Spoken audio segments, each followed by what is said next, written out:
Okay, let's unpack this. Think about getting a major project off the ground. Maybe it's building that dream home you've always envisioned, or perhaps a crucial new facility for your growing business. Right. Big undertakings. Exactly. And one of the absolute first steps, and you could argue the most critical, is picking the right contractor. Mm-hmm. Now, your initial thought might be, oh, just go with the lowest price, right? But believe me, there's much more to it than that. Absolutely. This initial phase, the whole bidding and awarding part, Mhm. it really sets the stage for the entire project. That's it. And missteps here, well, they can unfortunately lead to some significant challenges down the line. Exactly. So for this deep dive, we're going to explore these intricacies of bidding and awarding construction jobs. We've gathered some really valuable information that sort of sheds light on how owners find contractors. How those contractors put their bids together. And yeah, ultimately what makes a bid actually successful, what gets them the job. Our goal today is really to extract the core knowledge from these sources for you. So whether you're thinking about your own project, maybe you work in a related field, or you're just, curious about how these big things even begin, Right. we want to give you a clear, practical understanding, but without drowning you in too much jargon or excessive detail. And when we talk about starting this whole thing, it really revolves around a key set of documents. Things like, the detailed architectural drawings, The blueprints, yeah. the specific requirements for materials, for workmanship, instructions on how contractors should even present their bids, The formatting, the deadline. and even the template for the actual construction contract. These really form the backbone of how that contractor gets chosen. Precisely. These documents, they all come together to create what's called the bid package. Okay. And it's this package that gives contractors all the necessary info to really grasp the project scope and the standards they need to hit. So, our mission for this deep dive is to really get into the most important parts of the selection process so you walk away with a solid understanding of how contractors actually get picked for these jobs. Let's get started. Okay. So the fundamental goal of this stage is pretty straightforward. Yeah. Select the contractor, the one who will actually build the thing. Simple enough goal. And the responsibility for guiding this selection process, that typically falls to the designer. Could be the architect, maybe a construction manager, kind of depends on the project setup. And the key outcome we're all aiming for here is awarding the construction contract, right? That formal agreement that really kicks off the building phase. That's the milestone. Now, when an owner needs to find that contractor, the most common way, especially for a lot of projects, is competitive bidding. Can you maybe explain what that looks like? Sure. Competitive bidding is essentially a process where you have multiple contractors submitting their sealed bids for a job. Okay, sealed bids.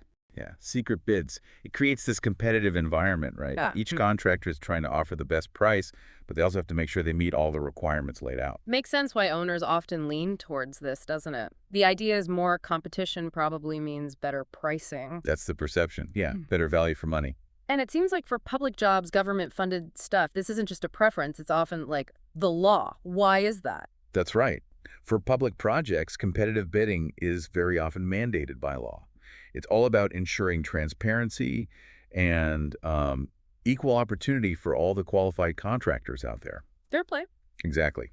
It demonstrates that taxpayer money is being used responsibly and the selection is, above board. And this is where that bid package we mentioned becomes so vital. It ensures everyone's bidding on the exact same thing using the same information. Okay, so this bid package is key. What kind of information is actually in it? Sounds like it's more than just the drawings. Oh, absolutely. The bid package is a pretty detailed collection. You've typically got the instructions to bidders, sometimes a bidder's questionnaire, info on bonding requirements, a blank agreement or contract form, Okay. the general and supplementary conditions, and then, of course, the big ones, the construction drawings and specifications. Wow, that's quite a list. Let's maybe break some of those down. What exactly are the instructions to bidders? Sounds obvious, but what are the critical details in there? Well, the instructions to bidders are basically the rule book for the whole bidding game. Gotcha. They standardize how bids need to be put together and submitted, covers everything from the format, the strict deadlines where contractors can even get to documents, and importantly, the specific reasons why a bid might just get thrown out. Rejected, okay. Yeah. It also usually covers rules about using subcontractors, references any legal stuff like licenses needed. And here's the kicker. Fail to follow these instructions exactly, your bid can be deemed invalid. Just like that. Ouch. So, Paying attention to the fine print is absolutely critical there. Totally. What about this bidder's questionnaire? When does that usually pop up? The questionnaire mainly comes into play if the owner hasn't already pre-qualified contractors, or specifically invited certain ones. Ah, It's a way for the owner to gather specifics about the bidder's history, their financial stability, their overall fitness for this particular job. makes perfect sense, like a background check for the company. Pretty much, yeah. And then bonding requirements. We hear about bonds in construction quite a bit. What role do they play here during bidding? And, it's interesting, the cost of getting these bonds can sometimes be a hurdle, right? Especially for maybe smaller or newer firms. That's a really great point. Yeah, the cost is a factor. Bonding requirements are essentially a financial guarantee. You've got three parties: the contractor, the owner, and a surety company. The bond assures the owner that the contractor will actually fulfill their obligations, like finish the project according to the contract. They're super common on public jobs and bigger private ones. It's risk mitigation for the owner, basically. Protection against default. Got it. A safety net. Next on the list was the blank agreement contract form. Is that the actual contract they sign if they win? Not quite the whole thing. The blank agreement form in the bid package, that's more like the template for the legal agreement that the owner and the winning contractor will eventually finalize and sign. Okay, a template. Yeah. It outlines the key stuff like the price, the payment schedule, the timeline. But it's crucial to remember this form. Once it's filled out and signed, it becomes part of the bigger contract, which also pulls in all the other bid documents by reference. Right, so it's like the core legal piece, but all the specs and drawings are legally part of it too? Exactly. What about the general and supplementary conditions? That sounds like where the real nitty-gritty legal rules live. That's spot on. These conditions lay out the fundamental ground rules for the project. They define the rights, the responsibilities of both the owner and the contractor. They cover payment procedures, how you handle disagreements, the process for changes to the work, all that stuff. The playbook? Think of the general conditions as the standard boilerplate legal stuff. The supplementary conditions. That's where the owner can tweak the rules for this specific project. Maybe unique insurance needs because of the site, things like that. Okay, tailoring it makes sense.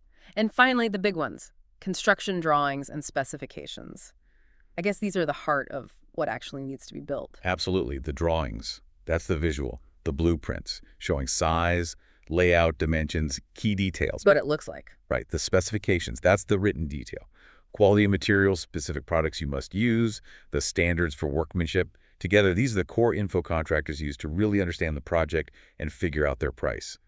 They're the bulk of the package, usually. Now, I also saw addenda and alternates mentioned in our material. These sound like they might introduce changes or options. What are they? Good catch. Huh. Addenda singular addendum are formal changes or clarifications that the owner or architect issues after the main bid package has already gone out. Ah, so updates. Exactly. Yeah. Even if the design seems final, sometimes things need tweaking.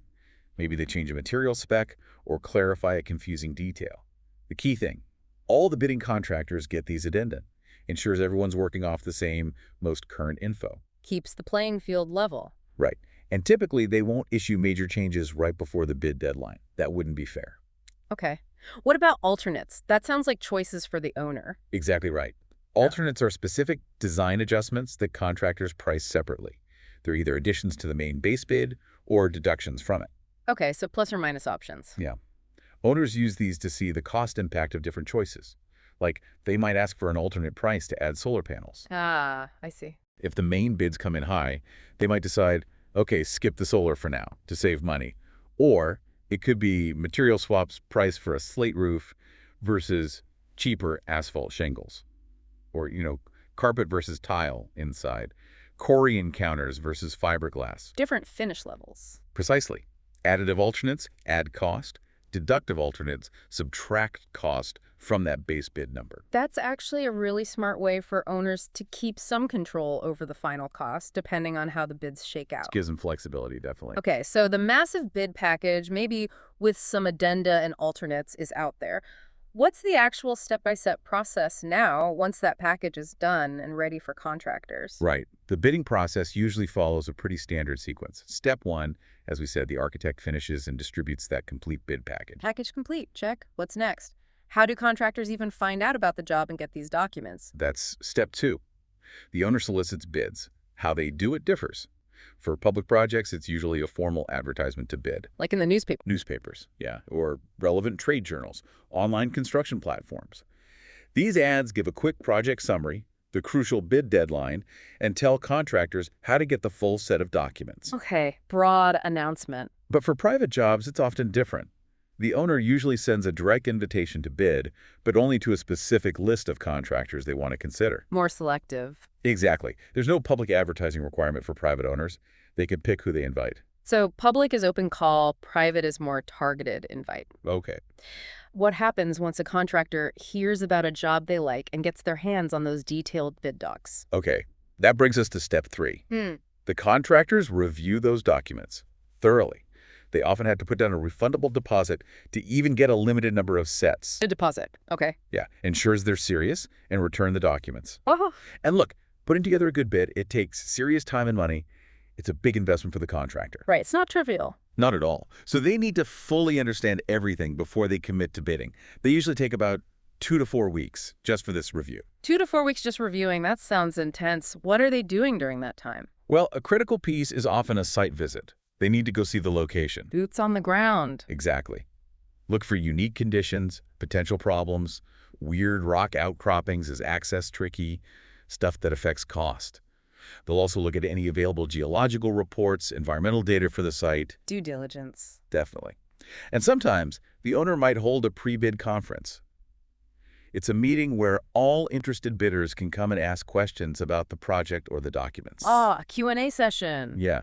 And sometimes attending this conference is mandatory. If you don't go, you can't bid. Wow. Okay.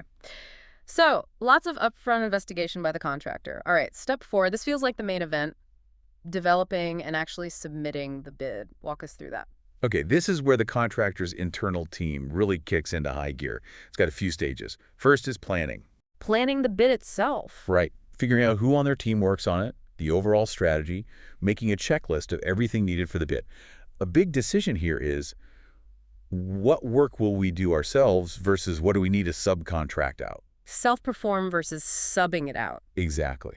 So that means researching and contacting potential subcontractors, maybe even sending them mini bid packages for their specific trade, electrical, plumbing, whatever, getting their prices. Sounds like managing a mini project just to create the bid. It really is.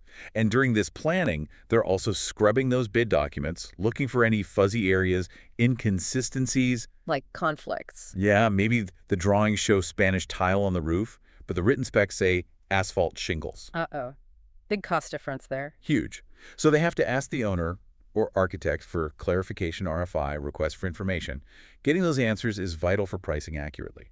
And finally, they're thinking about how to build it efficiently. Could we build the roof trusses off-site? Things like that. Looking for cost savings. Okay, lots of strategy before the numbers. Then comes the actual number crunching, right? The estimate. Exactly. First part of that is the quantity takeoff. Takeoff. Yeah, meticulously measuring and counting everything needed from the plans and specs.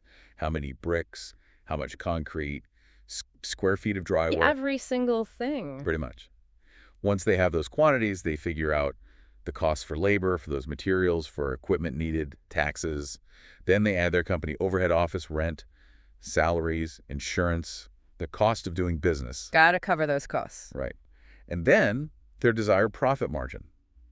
Now, for the work they plan to subcontract, early on they might use plug numbers. Plug numbers. Yeah, basically their best guess or estimate for what those subcontractor bids will be. They act as placeholders in their own estimate until the actual subbids come in. Interesting. Estimating the estimates. And you mentioned earlier, usually only the final total bid price goes to the owner, not all this detailed backup. Why keep the breakdown secret?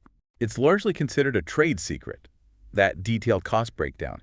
It shows their estimating methods, who their preferred suppliers and subs are, maybe special discounts they get, how they allocate overhead, their secret sauce. Exactly. Giving that away would hand their competitors a huge advantage on the next job. Makes total sense. Protect the competitive edge. Okay, so they've crunched the numbers. What's the final hurdle to actually submit the bid? Finishing and submitting the package. This means carefully filling out all the required forms, including things like the bid bond we talked about, qualification forms, maybe a list of the major subcontractors they plan to use, insurance certificates. It's all the supporting documents. Yep. And it's absolutely critical they follow every single rule in those instructions to bidders and hit that deadline precisely. No exceptions for being late. Almost never. Late bids are typically rejected, unopened, period. It's about fairness to everyone who did get it in on time. Often, someone from the company will literally hand-deliver the sealed bid envelope to make absolutely sure it gets there. Wow, talk about a high-stakes delivery. And then comes the bid opening, right? Yeah. What actually happens there? Right. The bid opening is the formal process of, well, opening the submitted bids. Happens at a set time and place. For public jobs, it's usually done publicly. Out in the open? Yeah. They'll read out the name of each bidder and their total bid amount. The one with the lowest number is usually called the apparent low bidder. Apparent low bidder. Why apparent? Because announcing the lowest number doesn't automatically mean they've won. There's still a crucial review step. Right. They need to check if that apparent low bid is, 1, responsive, and 2, if the bidder is responsible. Ah, those two words again. Responsive and responsible. So, just to make sure we've got it clear, responsive means what exactly? Responsive means the bid followed all the rules laid out in the bid package, submitted on time, included all the required forms, filled them out correctly, signed everything, used the right envelope. Checking all the procedural boxes. Exactly. If it's late, missing stuff, doesn't follow the format, it's likely non-responsive. And it won't even be considered, no matter how low the price is. Okay, strictly by the book. And responsible. That sounds like it's about the bidder themselves, not just the paperwork. Like, maybe a contractor turns everything in perfectly responsive, but they've only ever built, say, small houses, and this is a huge hospital project. They might not be deemed responsible for that job. Exactly right. Responsible means the bidder meets the owner's standards for qualifications. Do they have enough relevant experience on similar projects? Are they financially stable enough to handle a project of this size? What's their safety record like? Any other criteria the owner set out? So capability and track record. Precisely. An owner might require, say, proof of successfully completing 3 projects over $10 million in the last 5 years, for example. So you can follow all the submission rules, but still not be qualified for the actual work. That's a really important distinction. Okay, so bids are in, opened, checked for responsiveness and responsibility. Step 5 is the owner analyzes everything and awards the contract. What's that look like? The owner, along with their architect or CM, carefully reviews the bids. They verify responsiveness, confirm the bidders meet the responsibility criteria they set. They check all the attachments, make sure everything's filled out right. Double checking everything. For public jobs, like we said, the rule is generally award to the lowest bidder who is both responsive and responsible. Lowest qualified bid, essentially. Right. But for private projects, the owner usually has more flexibility. The lowest price is obviously important, but it's not always the deciding factor. They aren't legally tied to the lowest number in most cases. So what else might they consider? They might give more weight to a contractor's reputation for quality, maybe their specific plan for this project, their relationship with the design team, or past performance on similar jobs for them. Interesting. So private sector, more wiggle room beyond just price. Once the owner decides, how do they tell the winner? The winning contractor usually gets a formal notice of award. Basically, it's an official letter saying, your bid is accepted, we intend to enter into a contract with you. It's a green light. A letter of intent. Got it. Okay, so that really covers competitive bidding in detail, but our sources also mention negotiated jobs. How is that different from this whole bidding structure? Right. Negotiated jobs are an alternative path. Not everything goes through that formal open bidding, especially in the private sector. Okay. Here, owners might pick a contractor based on other things besides just the lowest price. Could be their proposed fee structure, their timeline, the quality of their management plan, specific experience, lots of factors. It's often a more direct selection process. So less about pure price competition, more about overall qualifications or fit. How does that selection actually work then? Well, sometimes an owner might invite just a few, maybe 3 or 4, selected contractors. They give them early designs, outline their needs, and ask for proposals. Not sealed bids, but proposals. Right. Then the owner compares these proposals, maybe interviews the contractors to discuss their approach, and then negotiates the final contract details with their preferred choice. More collaborative upfront. It can be. Or, in other cases, an owner might negotiate directly with just one contractor from the get-go. Often this happens if that contractor was involved earlier, maybe doing pre-construction work like constructability reviews. What's that? Constructability reviews. That's where experienced builders look at early design plans to spot potential construction headaches or ways to build it more efficiently before it's finalized for bidding. So the owner might already have a relationship and value their input. Ah, Yeah. leveraging their expertise early. Makes sense. So why would an owner choose negotiation over bidding? What are the main drivers? Several reasons. Maybe they have a great relationship with a contractor they trust from past projects. Proven track record. Exactly. Or maybe the design isn't fully baked yet, which makes getting reliable fixed-price bids tricky. In that case, they might want the contractor's input during the design process. Contractor becomes part of the design team almost. To some extent, yeah. Also, negotiation can sometimes speed things up. You might be able to overlap design and the start of construction a bit, unlike the strict sequence of design, then bid, then build in the traditional competitive model. Faster delivery potential. So flexibility, relationships, early input, speed. Those seem like key advantages. But are there times when competitive bidding is basically required? Oh, yeah. Certain project delivery methods, like the classic design bid build, pretty much rely on competitive bidding because the design is supposed to be 100% complete before bids are sought. Right, the sequence demands it. And as we covered, public sector work, generally required by law to use competitive bidding. Yeah. Fairness, transparency, public funds, all that. Mm. Negotiation is much rarer there. So the project type and funding source really dictate the approach often. But it sounds like whether you bid it out or negotiate it, having a clear, well-defined process is absolutely key for success. Absolutely critical. Whether you're juggling multiple bids or negotiating one-on-one, a transparent, defined process brings clarity for everyone, promotes fairness, and just sets things up for a smoother selection of the right contractor for that specific job. Okay, let's do a quick recap then. Key takeaways from this deep dive. We learned the bidding process is this very structured, almost regulated way to pick a contractor. It leans heavily on super detailed documents that bid package and playing strictly by the rules. Following those instructions to a T. Right, and while competitive bidding is really common, especially for public work, private owners do have that other option, negotiating directly with contractors they choose. More flexibility there. We also hammered home that the bid package is the absolute foundation, and for a contractor to even get in the game, their bid has to be responsive, follow all the rules. Took all the boxes. And they have to be responsible, meaning they actually have the qualifications, the experience, the financial stability to do the job. Both are essential. You need both. Exactly. And we really hope this deep dive has given you a, comprehensive but still digestible overview of this really crucial first stage in getting construction projects going. Yeah, hopefully demystified it a bit. It definitely has for me. Now, it's kind of fascinating when you realize this whole complex dance of bidding and awarding, that's really just the starting line, isn't it? Oh yeah, just the beginning. Once that contract is signed, there's a whole new world of actually managing the construction contract itself. That sounds like maybe a topic for another deep dive down the road, exploring the challenges and, best practices in contract administration. That's certainly a rich area. The actual management side, day-to-day, change orders, payments. Yeah. Yeah, plenty to discuss there. Right. Vital for project success, too. Well, here's a final thought for you, our listener, to chew on. Given how incredibly detailed and, let's be honest, sometimes complex this whole bidding process is, what do you think is the single biggest hidden challenge or risk, either for the owner starting the project or for the contractor trying to win the work during just this initial phase? Is it mainly about getting a fair price? Is it making sure everyone truly understands the massive scope hidden in those documents? Or maybe there's something else, less obvious, that poses the biggest threat right at the start? Definitely something to ponder as you think about all the moving parts needed to get a major construction project successfully off the ground.